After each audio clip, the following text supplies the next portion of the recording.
कोई आदमी चला जाएगा तो दूसरा आदमी आके बैठ जाएगा, ये वो पंथ नहीं है। और इस गलतफहमी में मत रहना कोई कि ये कोई ऐसा पंथ है कि एक गुरु गया और दूसरा गुरु बैठ जाएगा।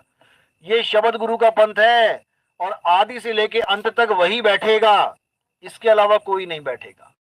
ये शरीर तो नाश हो जाएंगे सबके, लेकिन वो शब्द गुरु हमेशा हमेशा के लिए कायम रहेगा, जिसके लिए बोला है आदि अंत एको अवतारा। वो एक ही अवतार है और वही गुरु समझो हमारा, हम सबका वही गुरु है। अब इस पंथ में कोई गुरु नहीं आएगा, ये सारे गुरुओं को खत्म करने के लिए, यानी उनके ज्ञान से ऊपर का ज्ञान लाने के लिए ही चलाया गया है। खत्म अपने आप हो जाते हैं गुरु जब उनसे ऊपर का कोई ज्ञान आ जाता है। जैसे कोई फिल्म स्टार है, बहुत ज्यादा उसका पॉपुलैरिटी है बहुत ज्यादा, लेकिन एक ऐसा आ गया कि उसने सारे उसके फॉलोअर ही तोड़ दिए, अब सारे उसके दीवाने हो गए, वो तो जीते जी खत्म हो गया। ऐसे ही जितने भी ये ज्ञानी बैठे हुए हैं, गुरु बैठे हुए हैं, परमात्मा बन के बैठे हुए हैं, इन सबका पंथ खत्म करने के लिए ये पंथ चलाया जा रहा है, ना कि किसी और गुरु को बैठाने के लिए चलाया जा रहा है। इसी को साहिब ने बोला 12 पंथ काल फुरमाना, भूले जीव ना जाए ठिकाना, 13वें पंथ हम ही चले आए, सब पंथ मेट के एक पंथ चलाएं। ये सबको मेट के यानी सबके ज्ञान का खुलासा करके कि कौन कितना ज्ञान दे रहा है, कहां तक दे रहा है, कहां तक जाओगे, बात बनेगी या नहीं बनेगी, इतना बताने के बाद मूल ज्ञान दे देना है। पवित्र ज्ञान नीचे रह जाएगा, मूल ज्ञान ऊपर आ जाएगा, और इस मूल ज्ञान के द्वारा ही सब जीवों का कल्याण होगा। अब किसी को देही गुरु की जरूरत नहीं पड़ेगी, देही गुरु की जरूरत नहीं पड़ेगी, देही गुरु का रोल पूरा करके ही जाया जाएगा। यहां से सारे भ्रम सारी भ्रांतियां तोड़ कर ही जाएंगे, यहां से सारे सत्संग खोल के ही जाएंगे यहां से। उसके बाद तुमने केवल सत्संग को सुनना है और जो तुम्हें बताया जाएगा सत्संगों में वो करना है, क्योंकि मैं सब कुछ खोल के ही जाऊंगा। यहाँ पे हर चीज खोल दी जाएगी, आगे किसी को गुरु धारण करने की जरूरत नहीं पड़ेगी। गुरु किसको धारण करोगे? जो आवाज होगी, जो सत्संग में जो आवाज चल रही है, जो तुम्हें गाइड कर रही है, वही तुम्हारा गुरु होगा। क्योंकि बिना गुरु के तो मुक्ति मिलेगी नहीं। कोई कहे जी गुरु नहीं करेंगे तो मुक्ति कैसे? वही गुरु है तुम्हारा। दत्तात्रेय के कितने गुरु थे? 24 गुरु थे, लेकिन वो आदमी नहीं थे। आप उनकी हिस्ट्री देखो, कभी मकड़ी को गुरु बनाया, कभी मछली को गुरु बनाया, कभी पंछी को गुरु बनाया, यानी जिससे जहां ज्ञान मिलता रहा उनको गुरु बनाया। मकड़ी से भी ज्ञान मिला हमें कि जाना दीवार पे है और आना तार से है, ये भी ज्ञान है। मकड़ी जाती दीवार से है, लेकिन ऊपर से नीचे कभी तुम देखोगे नहीं, बिना तार के नहीं आती है, तार पे आएगी आराम से, ये भी ज्ञान है। पंछी उड़ते हैं, देखो 20 25 50 पंछी उड़ रहे हो तो वी शेप में उड़ते हैं। आज ही बात चल रही थी, वी शेप में। सबसे पहले एक पंछी उड़ेगा, उसके बाद दो, उसके बाद अगला, उसके बाद अगला, ऐसे वी शेप में उड़ते हैं पंछी। क्यों उड़ते हैं भाई? इसके पीछे भी ज्ञान है। अगर वो चीज तुम्हें समझ में आ गई तो तुम्हारा गुरु पंछी भी हो गया, क्योंकि आगे वाला जो पंख फड़फड़ा रहा है उसी के फड़फड़ाने से हवा को वो वेंड करके पीछे वाले को दे देता है, और वो बिना फड़फड़ाए चलेगा, बिल्कुल सीधे स्ट्रेट।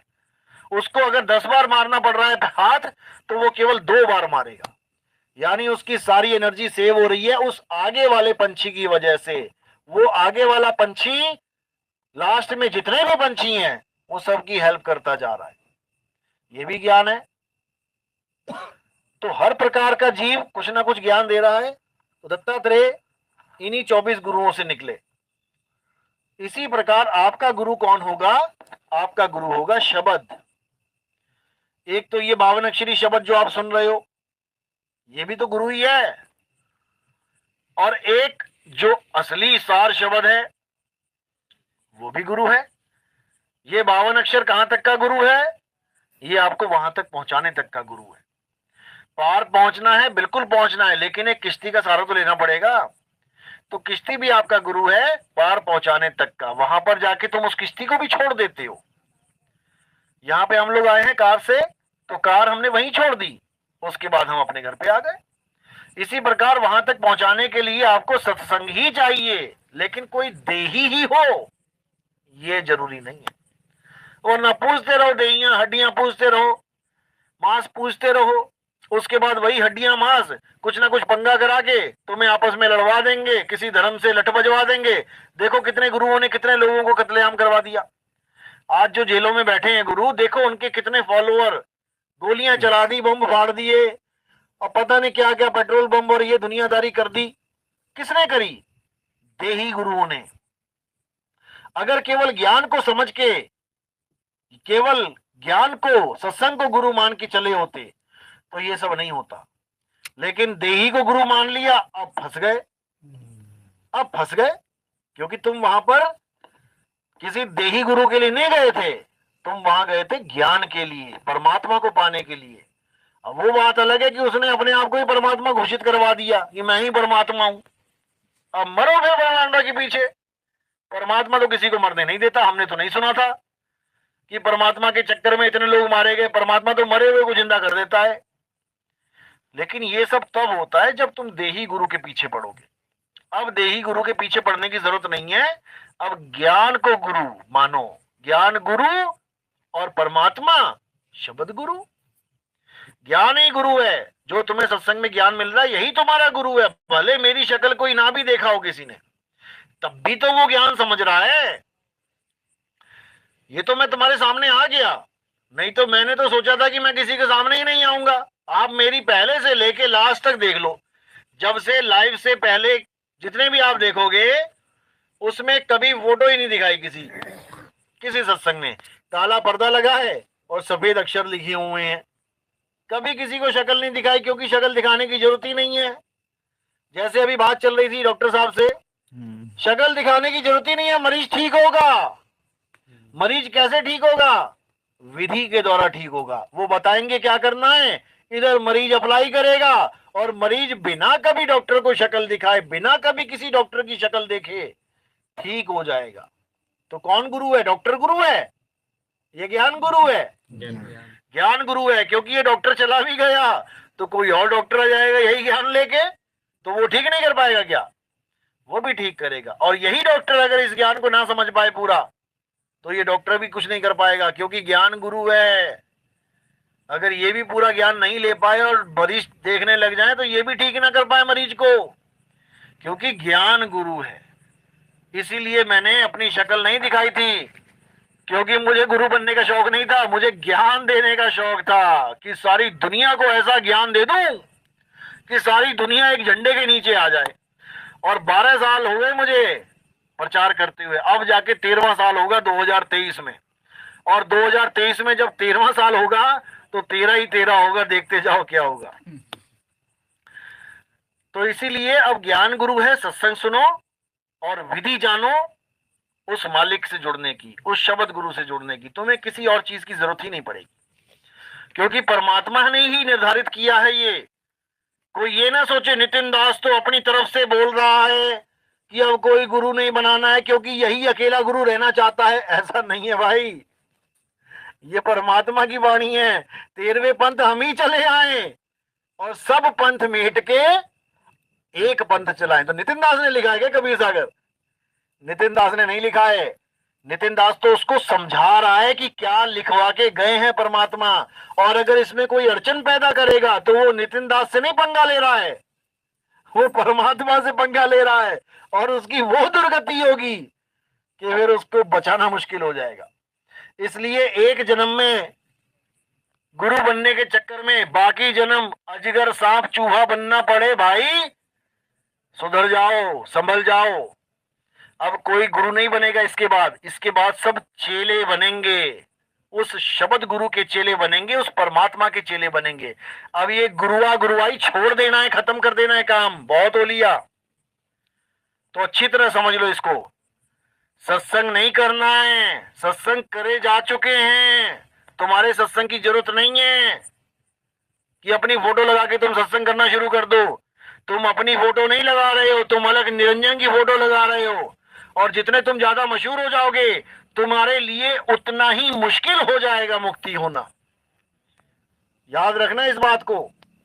जितनी तुम ज्यादा शक्ल दिखा दोगे, लोगों से वाहवाही लूट लोगे, तुम्हारे लिए उतना मुश्किल हो जाएगा इस शरीर को छोड़ना। क्योंकि तुम्हारा मोह पड़ जाएगा इस शरीर से कि क्या बात है, मैं तो फेमस तो कोई और हो गया है। तुमसे ताकत लेके खुद फेमस हो गया, आत्मा से ताकत लेके ये शरीर फेमस हो गया, ये मन वाहवाही लूट रहा है और तुम्हें भेज देगा लख 84 में। झूठा गुरु अजगर बना, लख 84 जाए और सारी संगत चींटी बनी, तोड़ तोड़ के खाए। तो ऐसी हालत हो जाएगी कि कोई बचाने वाला नहीं मिलेगा। तो सुधर में पूछ सकता है। मुझे यहाँ एक भाई का सवाल आता है बार बार, वो पूछो। हाँ हाँ बोलो। वो बोल रहा है कि जे आपकी सत्संग मैंने एक बार सुना था, तो उसमें आप कह रहे थे कि मन ही सूरत है।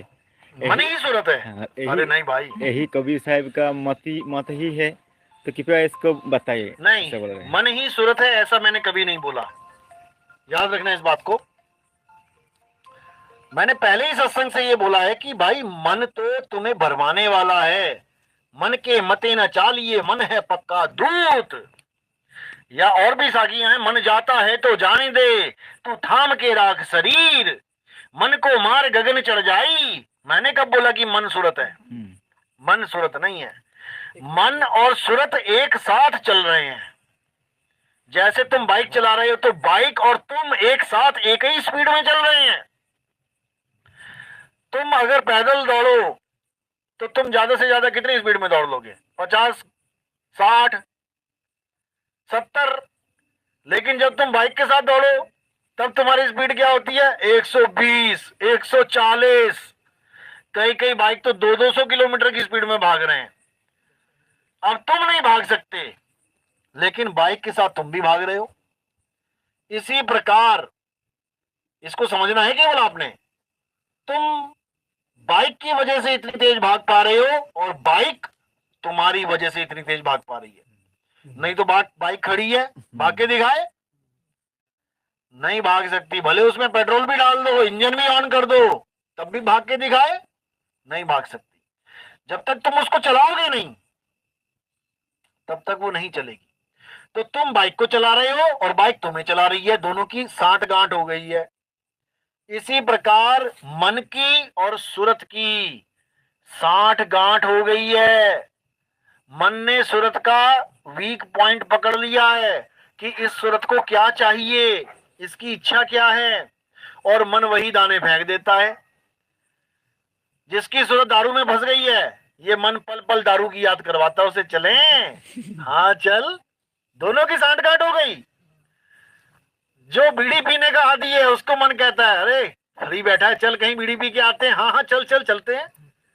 और बैठा है साथ में आपका मन जो कह रहा है चल चलते हैं। आप देखो ना, आप हमेशा ये वर्ड यूज करते हो। मेरा मन कर रहा है कि मैं आज पेप्सी पीऊं, तो मेरा मन कर रहा है, यानी कोई और भी है जो चाहता है कि आज पेप्सी पी जाए और कल को वो कोको कोला पे आ जाएगा। आज मन कर रहा है कोको कोला पीते हैं, ये बदल रहा है। तो एक साथ ट्रेवल करते हैं बाइक और ड्राइवर की तरह। अब क्या करना है? मन जाता है तो जाने दे, तू थाम के राख शरीर। यानी मन कह रहा है वहां जाना है तो उसको क्या भाई तू चला जा, मैं नहीं जाता। यानी बाइक कह रही है चला चलते हैं घूमने, तो क्या तू चली जा, मैं नहीं जाता। तो कहां जाएगी वो? कहीं भी नहीं जा पाएगी। मन जाता है तो जाने दे, तू थाम के राख शरीर, उतरा पड़ा कमान से क्या कर सके तीर। ये कुछ भी नहीं कर पाएगा, ये घूमेगा फिरेगा वापस आ जाएगा, क्योंकि तुम इसके साथ ही नहीं हो। इसी प्रकार मन और सूरत दोनों अलग अलग हैं। सूरत को भरमाने वाला मन है, मन ही सूरत को गाइड करता रहता है। और कबीर साहब सूरत को ही समझा रहे हैं कि मन के मते ना चालिए। सूरत है हमारा ध्यान, जिसको हंसा बोला जाता है। वो ध्यान शरीर में इतना ज्यादा लिप्त हो गया है कि उसने अपने आप को शरीर ही मान लिया। जैसे कुत्ते ने अपना सारा ध्यान शीशे में लगा दिया तो उसे शीशे के अंदर जो प्रतिबिंब दिखाई दे रहा है वो उसी में उलझ गया, उसको वो दूसरा कुत्ता दिखाई देने लग गया, जबकि वो उसका प्रतिबिंब है। इसी प्रकार हमारा ध्यान इस शरीर में इतना ज्यादा लग गया कि हम अपने आप को शरीर से अलग कर ही नहीं पा रहे। और जब ये शरीर सो जाता है, जब हम सो जाते हैं, तो हमारा ध्यान कहां चला जाता है? इस शरीर में नहीं रहता, फिर सूक्ष्म शरीरों में चला जाता है। आप फिर सपने देखते हो, कुत्ता देखा, बिल्ली देखा, हाथी देखा, घोड़ा देखा, अब इस शरीर से आपका ध्यान हटा, अब इस शरीर से आपका कोई लेना देना है। आपको नहीं पता कि हाथ नीचे लटका हुआ है कि पैर ऊपर है, छत पे सो रहा हूं कि जमीन पे सो रहा हूं, गद्दे पे सो रहा हूं कि मैट पे सो रहा हूं। आपको कुछ पता ही नहीं है, अपने शरीर से कनेक्शन ही खत्म आपका। अब कौन से शरीर में चले गए? सूक्ष्म शरीर में। अब तुम्हें यह समझ में आ रहा है कि मेरे पीछे हाथी पड़ गया, मेरे पीछे शेर पड़ गया, मैं जंगल में हूं। समझ वहां पे भी आ रहा है, सब शरीर वहां पर भी है, और लोगों के शरीर भी देख रहे हो, बता भी रहे हो उठने के बाद, आज मैंने तुझे सपने में देखा। भाई तू तो सो रहा था, तूने कैसे देख लिया? सोता हुआ आदमी भी देखता है क्या? क्योंकि तुम नहीं सो रहे थे, तुम्हारा ध्यान हर पल बदल रहा है, और सोते हुए इस शरीर को छोड़ के सूक्ष्म शरीर में जा रहा है। तो ध्यान ही सूरत है। मन ध्यान को भटकाने वाला है, मन सूरत नहीं है। मन सूरत होती तो सूरत शब्द योग यानी मन